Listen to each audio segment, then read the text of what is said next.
So, So, we watched... I don't remember the name You of don't the remember the name of the movie. movie? It's called, its official title is Adolescence of Utena. Dun, dun, dun. And it is the movie version of the TV show, the anime, Revolutionary Girl Utena from 1995. And the movie came out in 1999, based on a manga from the early 90s or late 80s or something. I don't remember exactly when. Which is surprising given the content of the movie. But the movie came out in 99. It was localized in 03 or 05 or something. And it never had a theatrical release. Yeah, we still have a whole bunch of popcorn. This is not a popcorn munching movie. There are some movies where, like... it can be. I just got full. There are some movies where, like, I'm just kind of mindlessly watching it, and I'm just like... Oh. You shouldn't be doing that. This one? No. No. This is not a mindless movie. But... What? Nothing. Okay, fine. No, nope. You think it is a mindless movie? Nope. What are you gonna say? No. No. You gotta say it now. No, this video stops now until you say it. I don't think that eating popcorn is such a complicated process that you can only do it when you're watching Oh my something god. mindless. You know what I mean. No, I don't. Okay. There are some things that I like to watch and eat food and be entertained and have a good time. And then there are some things where it's like, So nope. everything we watch? There's like, I'm not going to eat food during this. I'm just going to focus intently on what we're watching. And this movie is in the latter category. What about back rooms? That required our brains. Yeah. You ate during that. I did. Yeah, you ate more than I did. But to be honest, I think I was done eating by the time I actually went to the back rooms. Oh.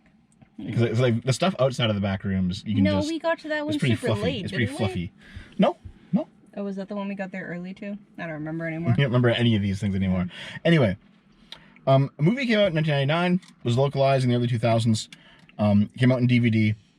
I might have even owned the DVD at one point, but I think I lost it in a move somewhere. But it's never been in theaters until now. And until today! In fact, a friend of mine from Vancouver posted a tweet on their Twitter account. And they were like, I just saw Adolescence of Utena in theaters. And I'm like, what the actual fuck? It's showing in your theater, really? Like it was like completely out of left field. For maybe it's like the anniversary of the movie or something. I don't know, but completely out of left field. And then apparently I was like, yeah. And then she posted something like, yeah, it's filming in select theaters like today and tomorrow. And I was like, oh, that's cool, whatever. And then like I was talking to you. I was like, we should go see a movie today. You know, it's Tuesday. It's a cheap day. Let's go see a movie. And I wanted to see He-Man. Yeah. The He-Man remake. And so you're scrolling through and you're listing off the movies and there's like Obsession. We should see that at some point. He-Man. And then you said like, there's this weird movie. No, it's like, oh hey, there's an anime thing. It's called Adolescence of Utena. Hey, haven't you talked to me about Utena And then like, before? I think you were sitting in a chair in the kitchen, and I was like doing dishes. Yep. And you were scrolling on your phone, and I just like turned to you, and I was just like, what? Yep. It's playing here too. Okay, so I was, you know what? Let's go fucking see it because why not? Now, as I haven't seen The show or read the manga. Or read the manga. So I was like, cool, anime, let's go. Yeah. So here's the thing. For a very long time, up until like the later seasons of Attack on Titan, because I really like the political angle of Attack on Titan's like final arcs. But up until that point, Revolutionary Girl Utena was my favorite anime of all time, and it has been since I was like 15 years old. And I really enjoyed it the first time I watched it. I've seen it now 4 or 5 times, I think. I haven't actually watched it since before we started dating. I haven't seen it recently, but it still like has like I have really good memories of it. And for back during the SFO anime review times, we did a video on that primarily at my insistence, I think. and one of the times I watched through the entire series was in fact with Dave. The two of us watched it, and I don't think he liked it nearly as much as I did. But this movie is an attempt to retell the entire story of the anime in one movie. And it's a 40-episode anime. And I can confirm, without having seen the anime that it didn't do a very good job. Yeah. You can tell where stuff was just cut right the fuck out, and it's not hard to notice. Well, an example I like to kind of pull out sometimes to compare it to is the Evangelion movie from before they did the redos. There was, like, Evangelion was like 26 episodes. Redos? Like redo of a healer? No. So there's the 26 episode Evangelion anime. And then there's like a few movies to cap it off and to end the story. And the first movie is just a retelling of the 26 episodes. And that's dumb. I hate it when And movies do that. They just like crushed all the story arcs into one thing, and like it's not very good. And like I watched it once just to see it, but I'll never watch it again. It was just kind of lame. It's like the recap episode or the clip show, but made into a movie and recapping way more stuff. And I always hated recap episodes. They suck. I skip recaps. You skip on everything. Like I know like Gundam series sometimes have recap episodes. Did Naruto have them? Naruto had so many recap episodes. Like sometimes half an episode was just a recap of the previous episode. Yeah. Because welcome to old fucking anime. you gotta fill out the schedule. Well, yeah, fill out the schedule, and it's on TV. We didn't write enough of a new episode in time, so here's half a recap and half an episode. Do you recall season 2 of Star Trek: The Next Generation? There was that one recap episode. Oh, that I made us skip? And yes. It was like William Riker was like in a coma, and they were like stimulating his memories and his brain to get, and it was just a recap episode, and it fucking sucked. Because recap episodes are the worst. It was the only time that Star Trek ever did a recap episode because they ran out of money in season 2. Just, yeah. Anyway. I want to know, if you're watching this, please comment on whether or not you like recap episodes, because I just want to see. I'm not a fan of them either. Like, I want to see if anyone is. I want to know who the recap episodes are for, because they're not for me and they're not for you. So I recall being like 10 or 11 and watching Gundam Wing on fucking YTV here in Canada, and they would just, because that show was like over 50 episodes, I think, and they would just loop it and loop and loop and loop and loop, like you get to the end and just play again because it was a kid's show on the 90s, and yeah. So eventually I'd be like watching every day because I'd play like one a day, Monday through Friday, and then it would hit like a recap one, and I'd be like, I waited all day at school to watch this, and it's a fucking recap one. And there was like 4 or 5 throughout the entire series, and it just sucked. And I don't even know if those were in the original run of Gundam Wing, like the Japanese run, or if they were made up by the English like localizers just to like pad it out or whatever. I know, I think they did that for Escaflowne. They had a couple of recap episodes in it. Awful. Anyway, this movie is not necessarily a recap movie in the same way as Evangelion's was, because Evangelion just used the same animations and the same voice acting for their recaps. This is like a condensed retelling of all of the main story arcs of the Utena show, not the manga, because the manga is actually different. It's kind of funny. It's like a lot of animes will do this, like Hellsing did this, and many animes do this. Where like they will be publishing their manga, and then the anime will start up, and because the manga moves slower than the anime catches up, and the anime just like makes a bunch of bullshit. Well, the first Full Metal Alchemist did that. Yeah. We still haven't watched Brotherhood yet. I don't know when the last time we talked about this was, but we still haven't done it yet. It's been a summer. We watched Full Metal Alchemist last summer. Damn it, Dev. I know, it's been a year. I know, I'm sorry. Damn it, Dev. But anyway, like, eventually the show catches up to the manga, and rather than spoil the manga, they just make up some bullshit, and then it's usually worse. Utena did the same thing, because the manga goes in a completely different direction. However, in my opinion, the Utena TV show, the anime, is better than the manga, so I consider it to be like the definitive version of the story. However, the movie is a condensed form of the anime. And when we were watching it, even though you hadn't seen it, there were moments where it was obvious. So there's like 2 twins who are in the bath together, and then the girl like pulls like the knife on the guy's throat, and I'm just like, that's the only scene where that girl's in the movie. Yeah, that's her only scene. In context, I thought that the blue-haired guy was a different character. No. Because didn't he have darker skin or something? Like, I don't know. I thought it was a completely different character, and I was like, okay, I think the names are Mickey and Kaoru? Kaoru? Kaoru? Kaoru? Something like that. I don't remember the name exactly, but basically, there's like a Huge fan doesn't remember characters' names. There is like a 6-episode storyline with these two characters, and they condensed it down into one scene where she pulls a knife on him in the bathtub. Well, she already had the knife. Yeah, she was like shaving his eyebrows. Yeah. Yeah. And they're both naked in the bath together, and she's shaving his eyebrows, and then she like goes to like threatens to cut his throat. Yes. Now I must confess that I asked Dev some questions after we watched this, and it took him a very long time to admit to. I didn't want to fucking spoil. It took him a long time to admit to the fact that yes, I didn't want to spoil. That storyline was incest. I didn't want to spoil. Because of the. I didn't want to spoil. Incest. I didn't want to spoil. He didn't want to admit how much he liked the incest. I didn't want to spoil. Fuck you. I didn't want to spoil it. Yes, I know. So like. But anyway, that was one scene condensed. We haven't even talked about the fucking movie yet. No, we haven't even talked about the movie, but I wanna. My like very big like holy shit they just skipped a whole bunch of stuff was the beginning of the movie with the green-haired guy, and then the end of the movie with the green-haired guy.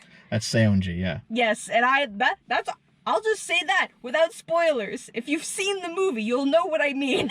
Yeah, where like he's so evil, he's almost demonic at the start of the movie, and by the end he's like showing up on the squad like he's a friend. Yeah. Also, there was no established squad making.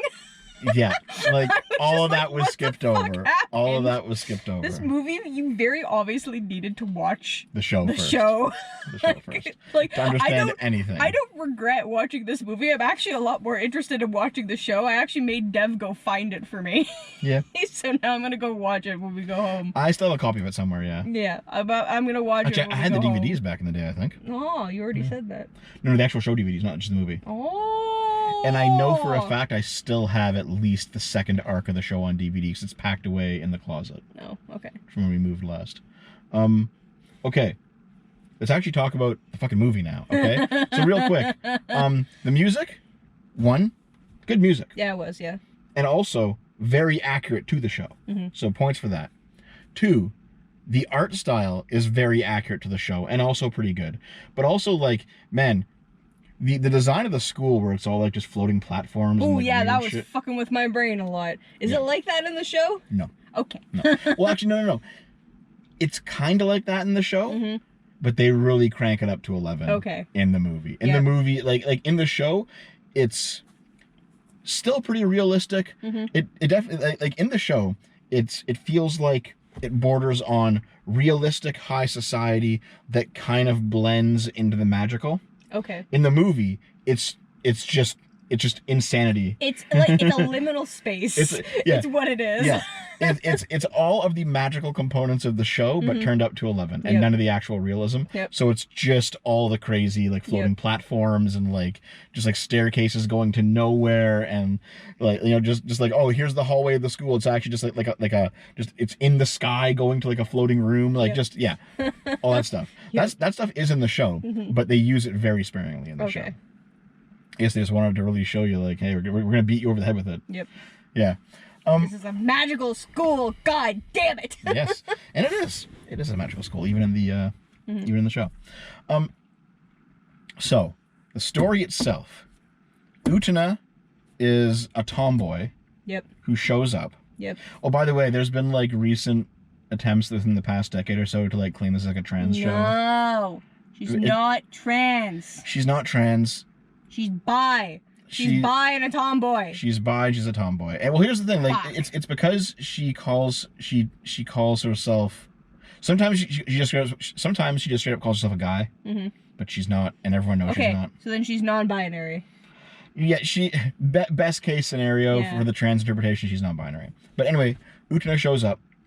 She's a tomboy. And she's like new to the school. And I think it was basically by accident. She ends up finding the big rose garden in the sky. Yes.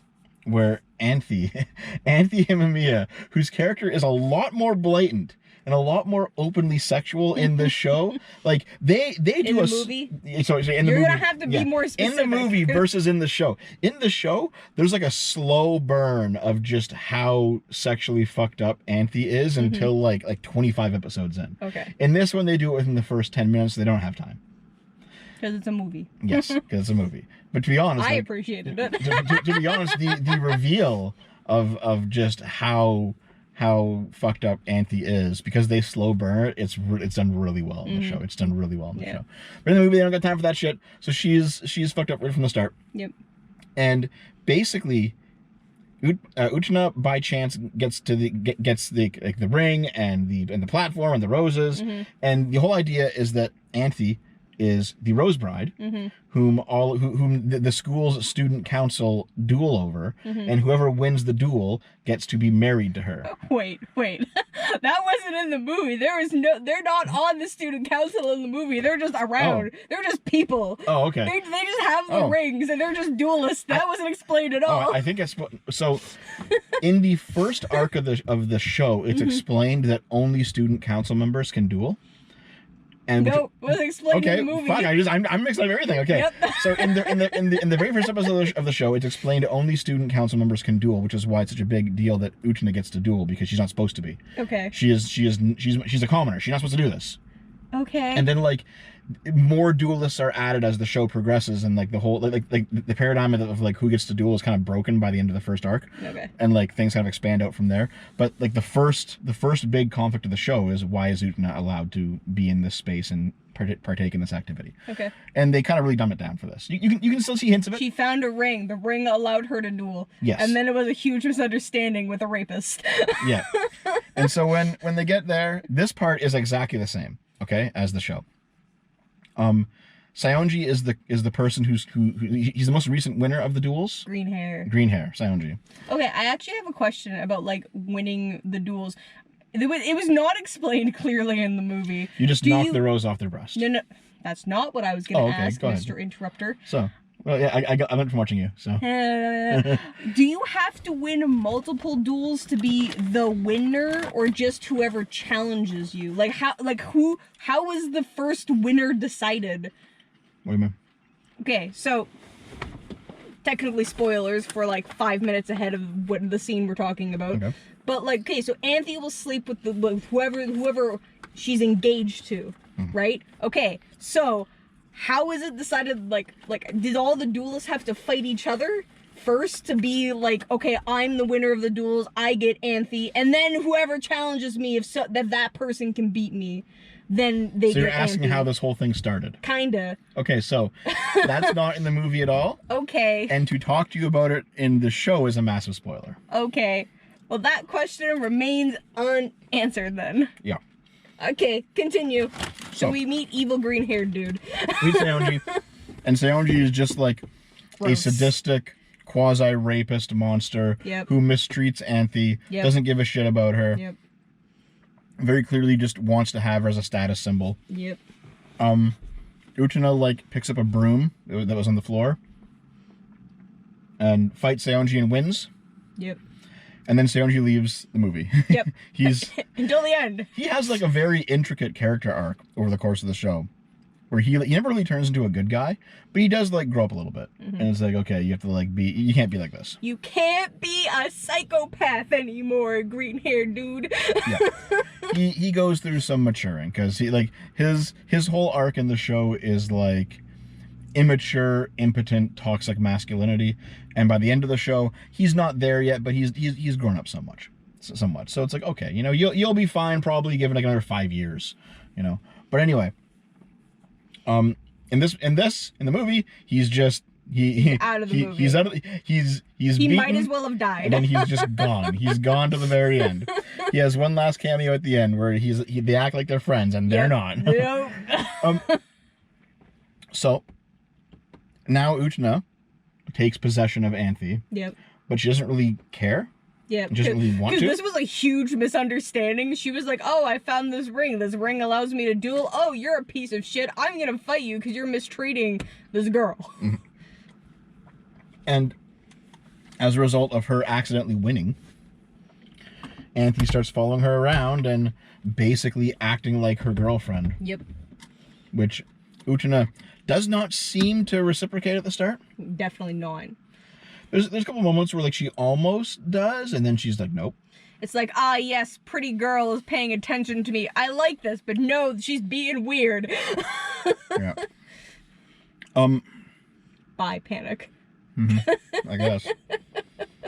And then there's like, okay, this movie's very light on plot. Very. Because there's a whole bunch of sequences that are just like art pieces. So for example, can you actually know here? I'll explain Toga right now, and I'm gonna skip ahead to the end because I don't fucking care. All right, there's a major antagonist in the Utena TV show named Toga, who has he's a red-haired guy, long red hair, and he goes through like several arcs of growth, and like he's involved in a whole bunch of shit in the show. In this one, spoilers, he's just dead. He's a ghost. He's dead at the beginning, in the end, and in the middle. So Toga shows up, hanging out with the other student council members, but they all ignore him, and they kind of talk around him.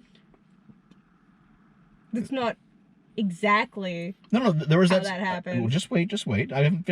Interrupter. Oh. Okay, so no, because there's that one scene where he's hanging out with Mickey, the other student council guy, and like it's framed such that it's very clear Mickey's not talking to him. Yes, but only at the end of the scene. And then like Toga walks away because he's a ghost. Mickey can't see him. Yes. Right. So, basically, there's a sequence that they reveal at the end of the movie that Toga and Utena were like, as kids, they're like under 10, right? They're young kids. They were hanging out, and a girl was drowning in a river, and Toga hopped in to save her. And then he drowned. Yep. And Utena was like, Utena forgot because trauma. Yeah, Utena forgot this had happened, and she like came to the school in part to find him, or like. No, she just came to the school to like do school stuff. Yeah, like to be away from whatever the fuck happened. Yeah. And then she found him. But then like he like it's not revealed to the end, but he's a ghost the whole time. So like she's like, what are you doing here? And like he's like wearing a duelist ring, but like it's not real. None of it's real. Yeah. It's all an illusion. And in fact, there was like that one scene near the end of the movie where like she says goodbye to him in the elevator. And they kiss. Yeah, and like he just kind of floats away into the water. Did they kiss in the show? Yeah. Okay. My bisexual queen. I think several times actually. My bisexual queen. But I don't remember. It's been Damn it, Dev! You can't say. You know what? We're just gonna rewatch it together. Are we? Yes. I've decided this right now. I thought we were gonna go rewatch Full Metal Alchemist Brotherhood first. No, but I want to watch Utena now.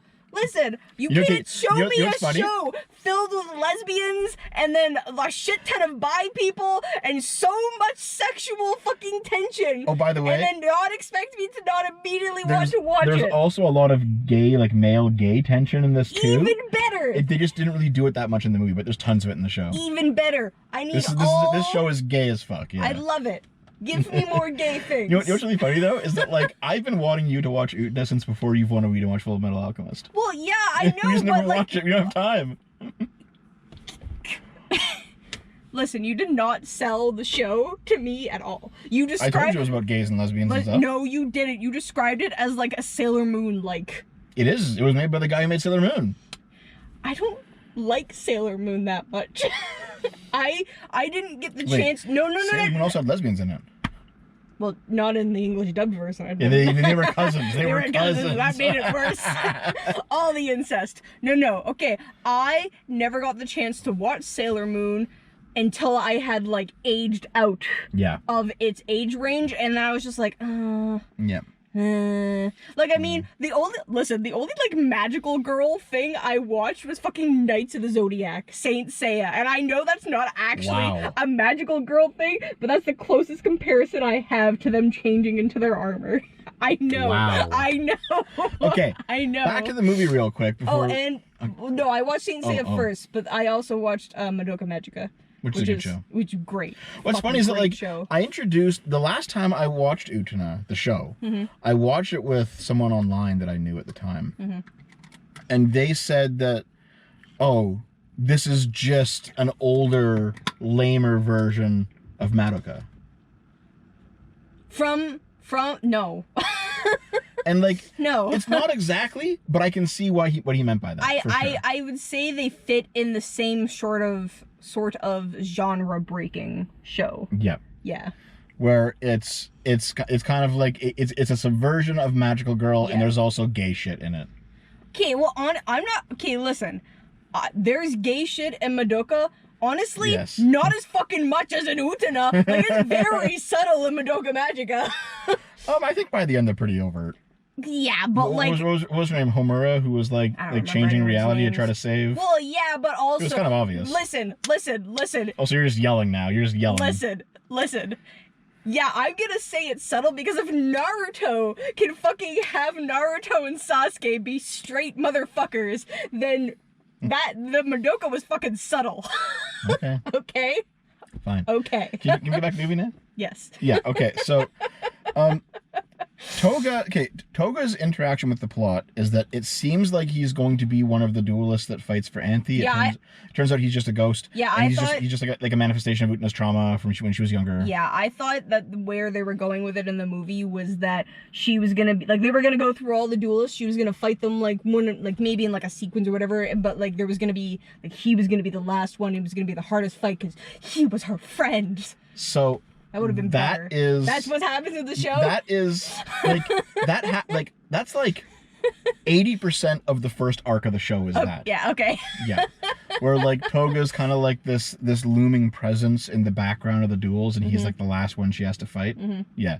That is where the show goes in its first arc. And it's kind of obvious looking at it, yeah. Where, like, each of the four main characters, aside from Utena and Anthe, they all kind of have their hang-ups. And they you kind of have like an episode of each of them where you can see kind of what's going on with them, and then it culminates with Utena dueling them. And yeah, Toga's the last one. Toga's like the end of the arc.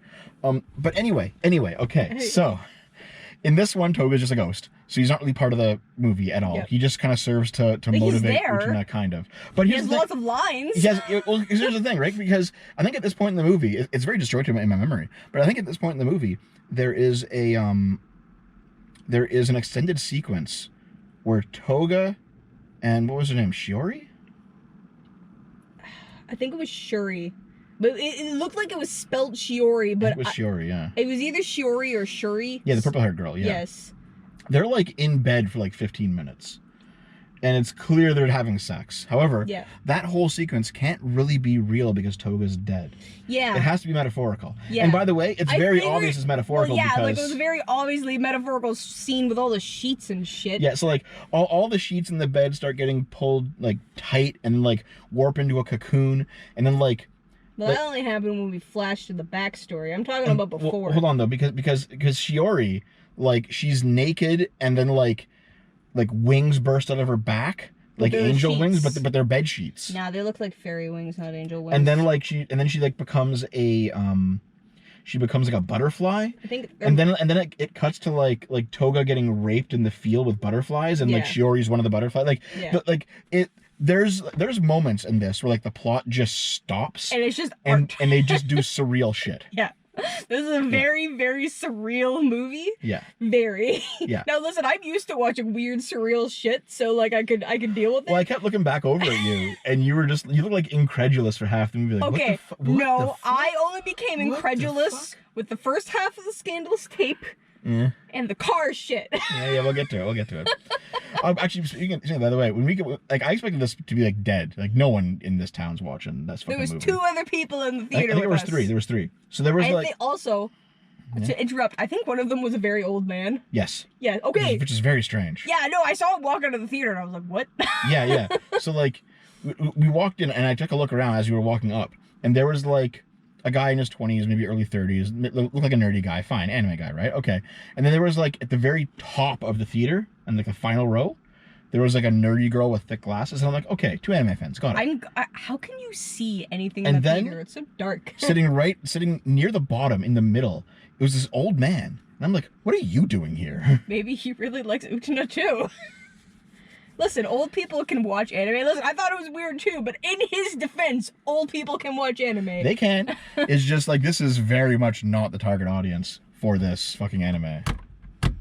That's because all the target audience is now all old, like you. That guy seemed like 20 years older than me.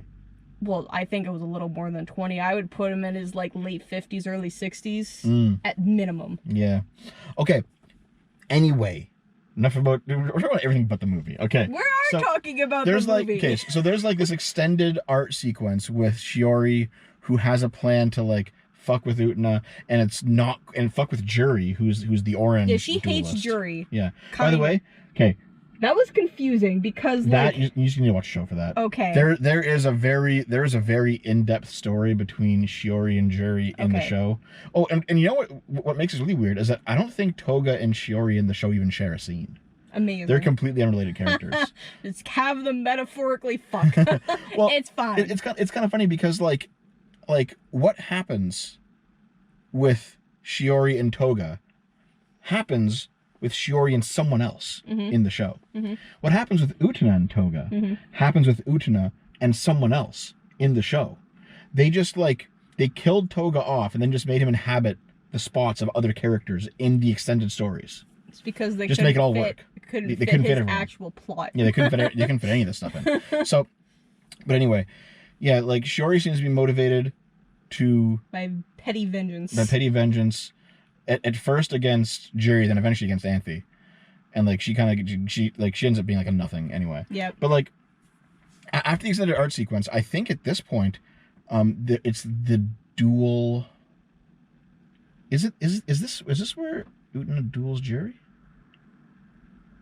I think so. Yes. There's like a scene with Juri and Mickey, like in the Miki. In the parking garage place, which is what I'm gonna call that place. I'm calling it the parking garage. It's the school's parking garage. It's the parking garage, and then there's that weird scene again with like Shuri, who comes up and she talks to Juri about being like, oh, you gotta duel her. You gotta duel her because it's not right because she's a nothing. Yeah. But she gets power. And they duel. And then and then it cuts to the duel, I believe. But I don't remember if the painting scene comes before or after that. I think the painting scene comes after. Okay. After the duel. No, it comes before because after the duel, she ran after. She runs Anthe. away. That's right. No, yes. You're right. Yeah. No, okay. I'm right because the art sequences. There was so many, but so the painting scene happens first. And the painting scene is so very strange. Well, here, first off, so at the very start of the movie, Utena meets the normal girl. Yeah. And her name's and then she's out of the movie. Wakaba, yeah. Well, no, I think it's Wakabe. Well, anyway, she meets her, and she's actually a pretty important character throughout the show because not in the movie. Not in the movie. So in the show, it's Wakaba. It is Wakaba. Okay. I was right. In the show, Wakaba basically exists to be somebody who's outside all the supernatural stuff, and she kind of keeps Utena grounded. So when Utena's dealing with all this crazy shit that she can't really talk to anybody about, Wakaba's just like, "You want to share my lunch?" She is the friend who is. She is the mundane side of the show. She's the friend that you can go to talk about the crazy things that are happening, and she's just not part of it. So she's like an outsider. So it's more objective. Yeah, lots of shows have this kind of character, right? And she's actually she's almost in a strange way. She's like the soul of the show, because she kind of keeps everything grounded. But in this, she shows up for one scene. Yep. And then I think what's really interesting is that by the time we get to the painting scene, the teacher's like, "Okay, everyone pair up and go do drawings of each other," because it's like an art class. And Wakaba, rather than being attached to Utena like she is throughout a lot of the show, and it kind of plays like she's going to be in the movie, she's attached to another guy. And if you watch in the background, they're together for a lot at this point. Oh, I did not pay attention to any of the fucking guy characters at all. Wow. Okay. Oh no, listen, I thought for the whole movie that Mickey was a girl. Mickey was a guy. He's a very pretty guy. He is. And then Toga was obviously a dude, but he how can you not pay attention to him? Yes. And then there was Seonji's a guy. Who? Seonji, the green hair. Yeah, we'll see. Evil green-haired dude doesn't count. He was a piece of leaves. shit. Yeah, he's not in the rest of the movie. Well, Akio's a guy, and Akio's he's the chairman. He was in like 3 scenes. He was in 3 scenes. What's really funny is that he's probably like the center of the entire show. Yeah. Yeah, you know what? After hearing the difference between the show and the movie, yeah, it kind of makes sense that he is. Why are you yelling so much? You're like, because oh my God. I am whatever word I can't remember. You're just screaming in the car. I'm not screaming. Yes, you are. No, you're screaming. I'm just talking loudly. Yes. Okay. Anyway. I'm incensed. The painting scene. So I want to talk about Wakaba really quickly here, because Wakaba's story arc in the show. I have to spoil the show a little bit here. No. Sorry. La la la la la la la la la la la la la. I don't want to hear the spoilers. Okay. Wakaba's story arc in the show is one of where like La la la la. Shush. She basically in a strange way has to let Utena go. Mm-hmm.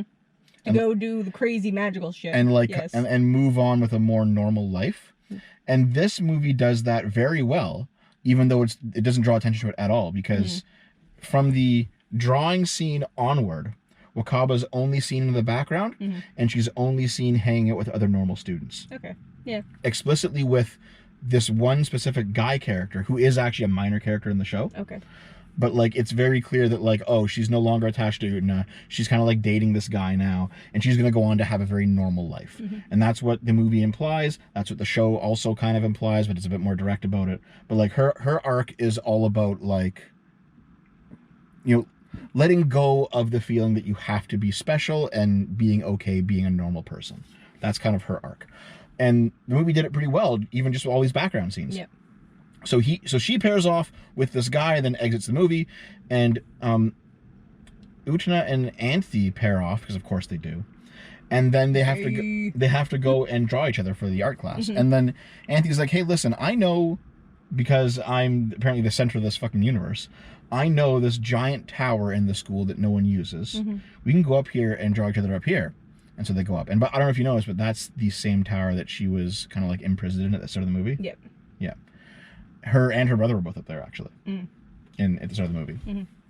It's because it was a very brief shot, and you kind of forget it as you're watching. Yep. But they go up there, and like Utena is drawing Anthe, and Anthe's kind of sitting there posing, looking pretty, not naked. And Utena's like, hey, listen, I like you a lot. I don't want to do this dueling stuff. I like you and want to be friends, but I don't want to have to be close because we're duelists. Yeah. And I don't want to have to duel other people because it kind of sucks. Well, even though at this point she's only dueled the green-haired dude.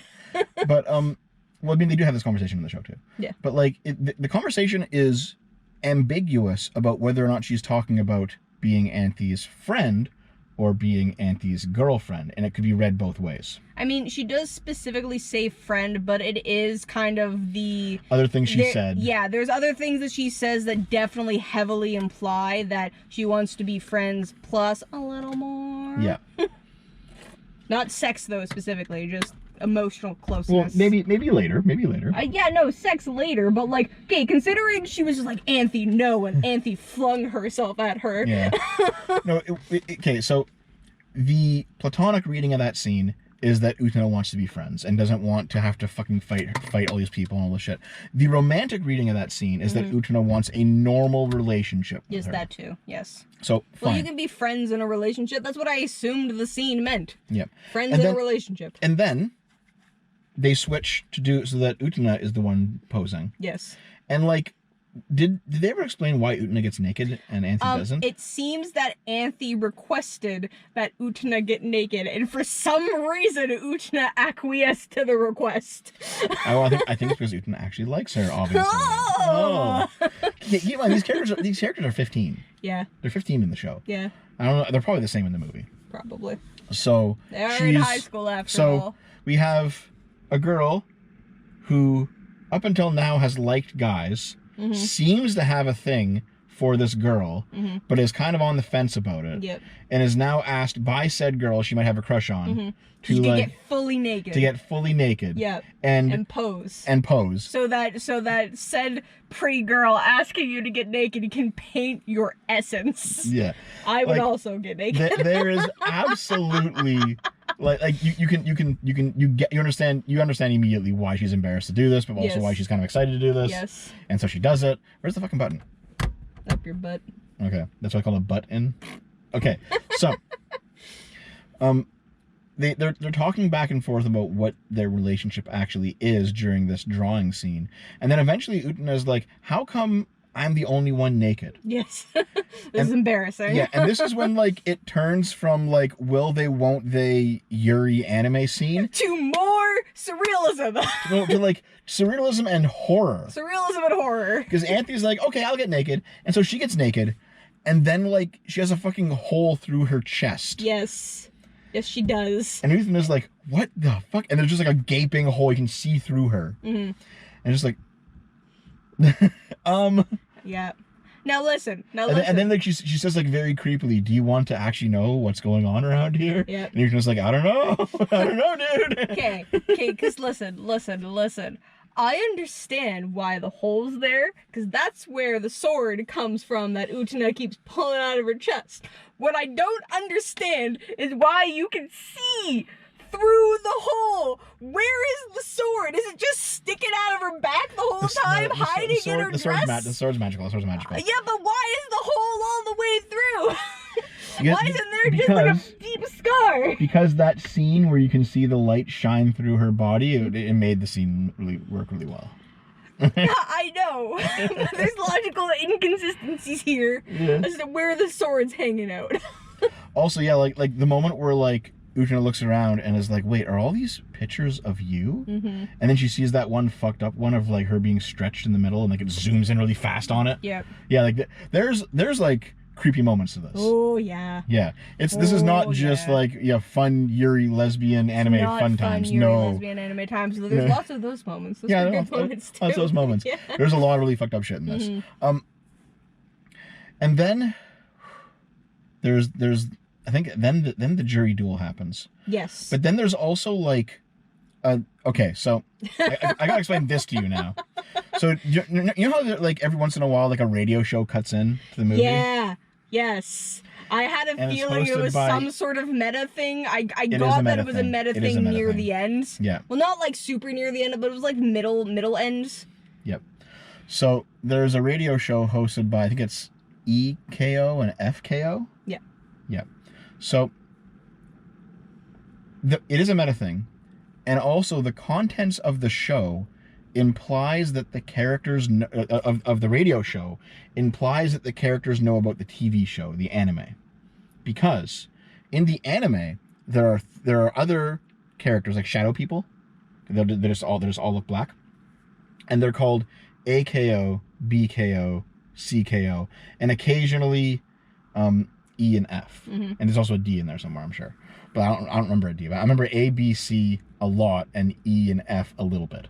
So these actually, even though they're just like people who are like silhouettes, these actually are distinct characters, and you just can't tell which one is which. But they are just like as you watch the show and they cut away to them, you're like, okay, it's these two. Even though they look the same, you're like, oh, that one has like this sassy voice and that one has like this depressed voice. You understand who these people are based on what they're doing.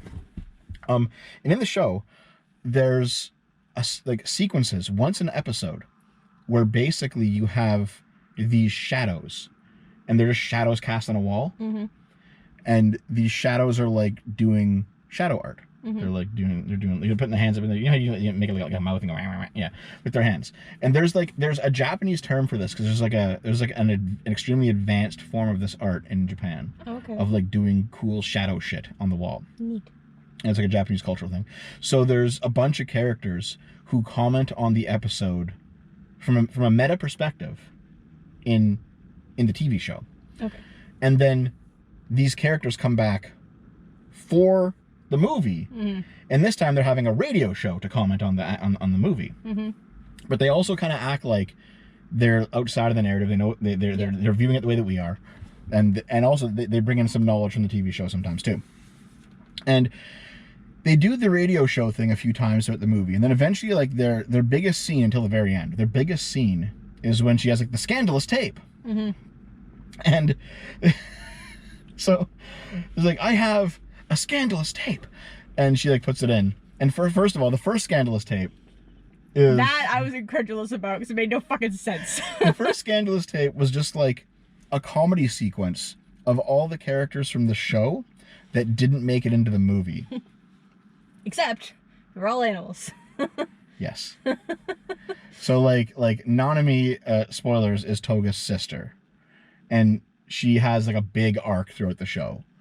And she's not in this movie at all. How could she be? Because Toga's a ghost in this movie. He has no sister in this movie. So this time around, she's just a fucking big cow on the scandalous tape. Wait. And she's doing, like, a slapstick scene. Okay, no, like, I understand what you're saying, but he just doesn't have a sister because he's a ghost. He couldn't have had a sister before he was a ghost. I don't fucking know. But anyway, all the characters that didn't make it into the movie have, like, a little comedy scene on the scandalous tape, and then, like, it's stupid and it actually doesn't really mean anything. It means Absolutely so nothing. little. It's funny for the fans. And then the EKO girl is like, that's the wrong tape. Yep. Then she puts in the real tape, and the real tape actually has a lot to do with the show. So Yeah. the real tape is like, here is Akio, and he's the chairman of the academy, and it turns out he's also Anthony's brother, older brother. And He flips over cars a lot. yeah, that was funny. He does, like, his, oh, I'm very classy, I flip over the car, and you're like, That's not a classy fucking thing to do. Yeah. It's just impressive that he can do it so smoothly. and he's getting married to, like, this cute blonde girl. They never actually explain who she is. Okay, no, They do in the show, though. in the movie, there was not a throwaway line, but it said, and he's marrying the chairman's daughter. So I assume it's the previous chairman's, and then he took over, Yeah. and then is marrying the previous chairman's daughter. That's what I'm assuming happened. So Because of the one line that said she was the chairman's daughter, but if he's the chairman, that makes no sense. in the show, he's acting chairman. Mm-hmm. He's marrying the chairman's daughter. The chairman's daughter is the chairman himself is, like, old and sick, Mm-hmm. and he can't do the job anymore. But he hasn't died yet, Okay. so he is filling in Yeah, because okay, see, there we go. it's assumed That's that what I assumed. It's assumed he will become the chairman of the school eventually. Anyway, Even So though he's like, what, 20? He looks so young. he's in his 20s at some point. He's in his 20s. Like late 20s or No, mid 20s? I think he's like 25 or something. Okay. Yeah. But that's not the important part from the tape. The important part from the tape is that, like, He's been drugging his sister and allegedly, we're assuming, raping her in her sleep. So Yeah. it turns out she wasn't asleep. and also it turns out she's not that bothered by it. Nope, you're my prince, Brother Sama. And here's the thing: as soon as he realizes That she knows. what he's been doing to her, Yep. he fucking loses his mind. Yep, Stabs her in the chest, yep, which is where the hole comes from. yep. And then, like, he doesn't. I don't think he means to kill himself. You know, but he's he kind falls. of he's gone insane and he falls off out of the tower. Well, like, he's gone insane, but also I think he's drunk as well. Yeah. Yeah. Like, that's kind of what the scene implies. Like, they're drinking together. Like, it's just one drink, but we assume he has more. Yeah. But, like, drinks and then he drugs her drink. Mm-hmm. Yeah. And it basically, the way they don't say it, but the way it's set up is that it seems like he's drugging her, raping her in her sleep. Yep. And he thought this whole time that she's just been out of it. Yep. But she's just been pretending. Yep. And the drug hasn't been working. Nope. And she's been just okay with starfishing for him, I guess. Yep. Which is a very strange fucking turn of events. Incest! Incest! And then in his grief, he kind of, like, throws himself off the... Even though he shouldn't be allowed to grieve. He deserved to die. Yeah. So he dies. So he dies. And in fact... So this gets revealed to the school. This gets revealed to the school. But it's, like, that's where I was just like, this gets revealed to the school, but I feel like it's kind of a meta thing. So I got real confused at that point with the radio show. Yeah, because Shiori presents the tape. Yo, yes, that's right. That's Yeah. right. Shiori presented the tape, and that's how it got revealed to the school. And then they found his body. In the Rose Garden. Yeah. Who the fuck dug that up? What? Like, I don't understand what happened for his body to just suddenly be dug up. again, they're compressing a lot Okay. into this movie. Okay. There's a lot of things being compressed. Okay. But anyway, so then... Oh, yeah, also, you said that, like, Utena occasionally appears as, like, a princely figure with dark skin. Yes. And you wanted to know what that is? Yeah, okay, so my theory, don't tell me if I'm wrong or not. Don't tell me if I'm wrong or not. Spoilers. My theory is that that's Ashy? No, what's her name? Anthe. Anthe is like hallucinating a idealized version of her brother onto Utena. And that's my theory, and you're not allowed to say whether I'm right or wrong. So you want me to tell you what that actually is? No. them? You totally... No, you said you weren't going to spoil it for me. Don't fucking spoil it, you goddamn dick. I won't spoil it. Thank you. Like, you can tell that, like, my Wakaba spoiler is relatively minor. Yes. In terms of the show, this is actually a pretty big one. Don't spoil it. I'm going to go and watch it. Don't spoil it. Okay. Okay. I will not spoil it for this one. So what happens after is the scene we already talked about with Toga, where we find out... What? Nope. No, because Utena starts chasing after Anthe. Yep, there you go. You missed this. I thought I because said it. Anthe saw the tape and ran away. Yeah. And Utena chased after her. Yeah. Yeah. So then there's this whole reveal with Toga, and like, ah, yes, he drowned. He's dead. And they kiss. And then he leaves the movie. and then she finds Anthe up in the rose garden, and she's just like, we're gonna leave this world. We're gonna go to the outside world. And to me, at this point, I was like, there's an outside world? Is this not the real world? What's happening? And then, as soon as Anthe agrees, and Utena starts pulling her along, she gets sucked into a car wash. She gets sucked into a fucking car wash and made into a goddamn car. So... I don't understand. So here's the thing, okay? There's an implication that, like, in this movie, that the Otori Academy is like a pocket universe. Yes. In the show, it is not. Okay. There is still a lot of talk in the show about going to another world or going outside. Okay. They mean... Oh. That's an ambulance. Oh. I don't know if you guys can see that, maybe. But anyway, there's a lot of talk about going to an outside world and like breaking out. No, they mean something else. Yeah, in the context but like, of the show. yeah, just like leaving the societal structure. Not exactly, no. Okay, fine, whatever. I'm not gonna theorize. Anyway, you're gonna explain the car thing to me. Just wait. Okay, so just wait. So in the show, their talk about leaving this world, going outside. It actually has a more specific meaning, and it does not mean that the Academy is in a pocket universe. Okay, but in the movie, it's in a pocket universe. In the movie, it does, because they had to condense things, and that's the only way they could really make it fit in the hour and a half runtime this movie is. It's only 90 minutes. Back when movies needed to be short. Yeah, this isn't like a 2.5 hour, 3 hour marathon. It's an hour and a half. I need more Avatar-length old movies. What, like 4 hour movies or something? Yes. Wow. I'm okay with this. You say you want shorter songs though. Shorter songs, longer movies? What, you mean like songs in general? No. You're saying you want like 2-minute songs. Okay, no. My point about just like modern songs that I listen to is oftentimes they just repeat the chorus over and over and over and over again. And I'm just like, okay, we could have stopped like 3 chorus repeats ago. It's fine. It doesn't need to be 3 minutes long if you're just gonna sing the chorus multiple times instead of having more verses. Yep. If you can't think of more verses, you can just have a short song. It's okay. Short songs, long movies. I remember when lots of pop songs used to be like 1 minute and 30 seconds long, and you know what? That's good. Okay. Anyway. Anyway. Yeah, the outside world thing means something different. It's turned into a car. But hold on, there is definitely talk of like we have to leave. Yes, we have to leave. Yes, right. You said this 5 times. Hear me. Okay. In the final arc of the show, doing what we have to leave actually means in the context of the show. Don't spoil. I'm not going to spoil, but it occupies a good chunk of the final arc of the show. Okay, cool. That motivation. Neat. Has nothing to do with the movie we're supposed to be talking about. In the final arc of the show as well, though, even though like it's a magical girl, transform into your super form, duel with swords anime, in the last arc of the show, it does in part turn into a car show. Now, cars cars? as in Transformers, because that's what the movie was. So with cars and a giant freeway and driving down them crazily, it turns into a car show. Which is a very strange turn for a magical girl anime to go, but you know what? It actually works very well for the show. Now, they had to do it somehow in this movie. So Utena gets sucked into a car wash and gets turned into a car. Turned into a car. Yep. Not given a cool car. No. Turned into a car.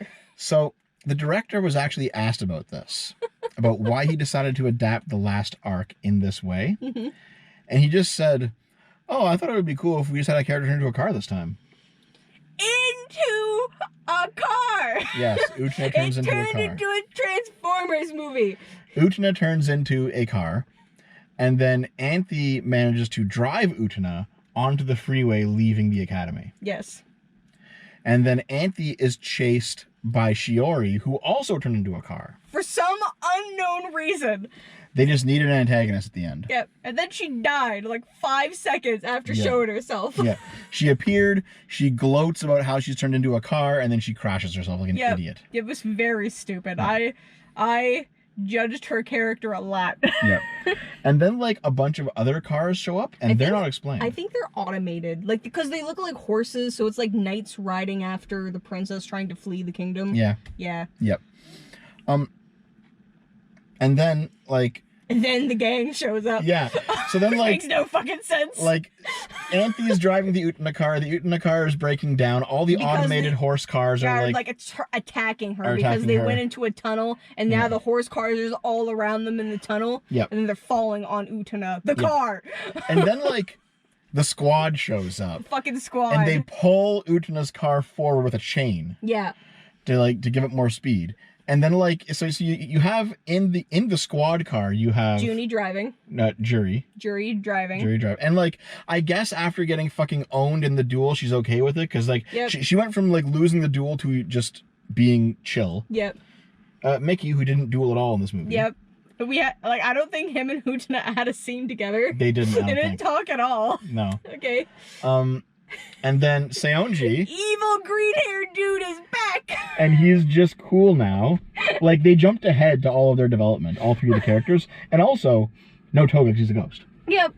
Yep. So just three of them. And they're just like, yeah, like higher motivations, like make us move forward or some stupid shit like that. Yeah, and then they they drove skipped over- away, and I was like, what?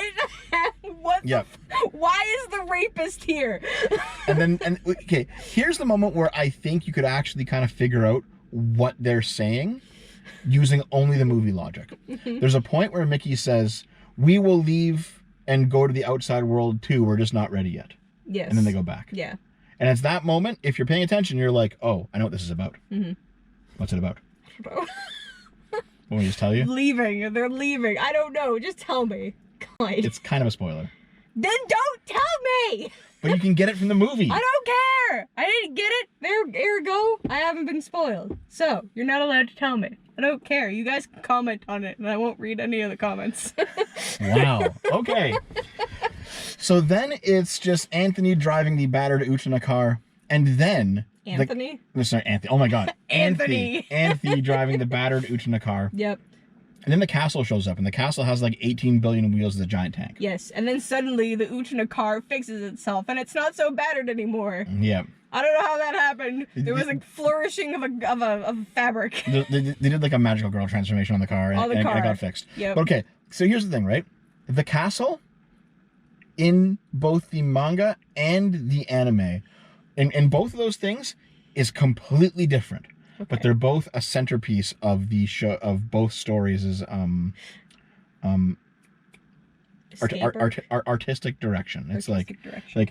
there's a castle and it's upside down in the sky, and it's really fucking important in both, and they both ultimately serve different functions in both stories, but they're both very important. In this one, the castle's just a fucking tank. Yeah, it's just a tank with giant wheels and tank track wheels. And it's so dumb. It looks so stupid. And so Auntie drives the Utena. Now it's like an Utena motorbike, basically. Actually, it's like a 3-wheeled car. Kinda, yeah. And she drives it like under the tank because like the wheels are so tall. Yeah, and she's dodging wheels. And the horse cars getting destroyed. Yeah, because they can't dodge the wheels as well as Auntie, who I don't think has ever driven a car in her life, but obviously she's amazing at it. Yep. And then she finally she manages to speed out from under the tank, and then at the front, there's like tank track wheels. Tank track on their side closing in to like shred her car. Yeah. And also, like, hover walking in front of the but tank. walking towards the tank, not away from it, not standing at it. No, walking towards the tank from just somewhere else on this fucking freeway. Even though they're all moving really, really fucking fast. Really fast. He's like hover walking, but it's her brother. It's her brother. It's like back from the dead. It's like the ghost of her brother, kind of. Kinda. Yeah. We don't really know. And then he's just like, listen, just go back. Just go back. You can be lifeless dolls or something, which was really fucked up. Yeah. Actually, I think he said you can be a corpse bride, is what he said. He didn't quite say corpse bride, but it was like dead but living, so obviously they were just gonna be used as like fuck dolls or something. Maybe. Like that's what that was the implication I was getting from the scene. Yeah. And then when Auntie refuses, he starts to close and then like she just says no, and then she hits the fucking gas. Yeah. And then she drives through him. Yeah, no, her and Utena, like Utena the car comes out from being a car, and they like speed past him. Somehow her car parts are still here. Yes. No, you missed something. Did I miss something? I don't think I did.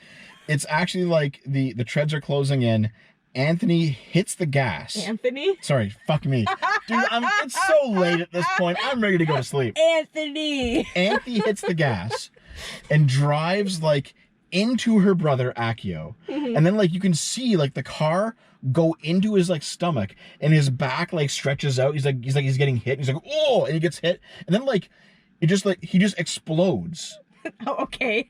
I think I missed that part. I thought they like dodged him. Oh no. They went through him. Okay. And he like exploded into like sparkles and fabric and magic and like rose petals and all that shit. Okay. He just a boom, and then like as they go through him, it's a naked Auntie now and also a naked Utena now, and they're both lying on this motorbike type thing that is just driving. It's like it looks like a disassembled vehicle. And it's somehow driving and maintaining its speed and its balance. Yep. And these two girls are naked, lying on it, making out. Yeah. Like very naked. Like they didn't draw nipples or they were completely naked. Or JJs properly. They're like Barbie dolls, but they're naked. They're purely naked. And then they're like, we made it out. And they like make out at the end of the movie. Yep. Based. So that's a movie. Yeah. I don't regret seeing this movie. I definitely am very interested in watching the show now, but holy shit, what a fucking movie. Yeah. So the movie, what a fucking movie to go into blind. Yeah. So listen, the movie, whenever I have rewatched Utena, I skip the movie. Yeah. That makes sense. That's good. Because the movie just seems to be like a hyper fan celebration of all of the themes of the show distilled down into like a psychedelic fucking dream of what the show was. Yes. And there's value in that, but I only need to watch it once, really. Like the show itself has the fully fleshed out characters and the actual ongoing arcs, and everything kind of works together in the show. In the movie, like if only the movie existed and the show and the manga didn't exist, I don't think it would be very good. No, it would not. Be very good. Nope. But this is like, oh, did you really like the show? Do you want to celebrate some of the things the show was saying and trying to do? You can watch this movie. It does not function as a standalone piece at all. Which is why I was like, are you sure you want to see this, Naomi? You know what? I'm gonna, instead of sleeping, I'm gonna go home and watch Revolutionary Girl Utena. Really? Instead of sleeping. Okay. That's my plan. Sure. All right. Yeah. Well, no, because like if they just made this movie and nothing else, it would just suck. It'd just be like, what are you doing? This is fucking stupid. It doesn't make any sense. But because we know it's attached to something larger, and it's actually just like, I still don't think the movie has that much value though. Because No. you just go watch the show. No, yeah. The movie does not have much value. I think it's more for people like me who like have like maybe like not that I don't like to watch anime, but like who like let's say people who haven't seen anime who but like don't mind watching like anime like movies like Ghibli, right? Yeah. And then so they watch this and they're just like, There's oh, a police car now. This is kind of neat. It's a weird movie, but it's neat. And then they go do some more research and they find out there's a show and then they go watch the show. Mm-hmm. Or Don't talk with your mouth full.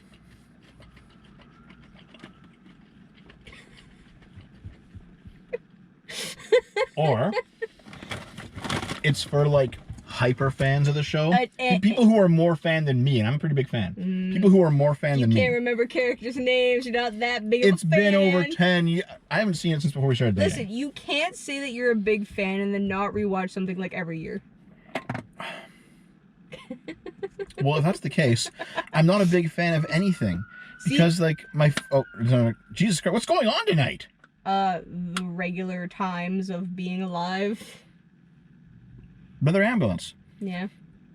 Damn. Maybe they went the wrong way last time. But anyway, though, like, I'm a huge fan of Earthbound and Chrono Trigger. I haven't played those games in a couple years now. Yeah. Bad dev. Bad fan. Fuck you. Fuck you. Anyway. No. I'm a pretty big Utena fan, actually. All joking aside. Yes. But I haven't seen it in over 10 years. And I definitely enjoyed this movie less than the last time I saw it. And I wonder if the show wouldn't hold up for me now. Because You can rewatch and find out. I guess, like, a lot of the show has to do with adolescence and high school and growing up. And I'm just out of that phase of my life at this point. So maybe it just won't click with me the way that it did when I watched it when I was 15. Maybe. I'm gonna be watching it for all the gay tension. Yeah, that's pretty good too. Yeah. Both types of gay tension. Yeah, it's all there, man. It's all there.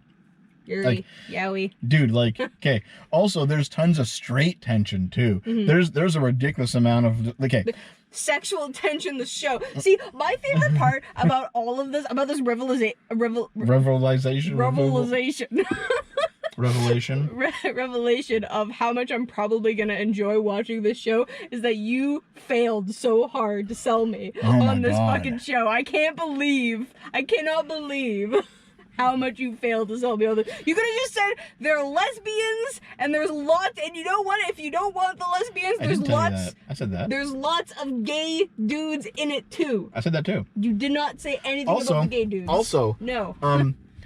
even if you take out the lesbian and gay stuff, there's still a lot of fucking debauchery in the show. No, as I'm well. just only here Just for wait, the hear me out, I'm because only here for the yes, homoeroticism. there is definitely some weird incest shit.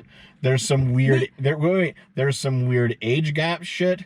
There's absolutely a bunch of sexual assault shit in this. Listen, every weird kind of like quasi degenerate, not normal sexual thing, it's in Utena. Okay, I want to point out though that usually the incest stuff in anime makes me click off, but the homoeroticism will probably make me stay.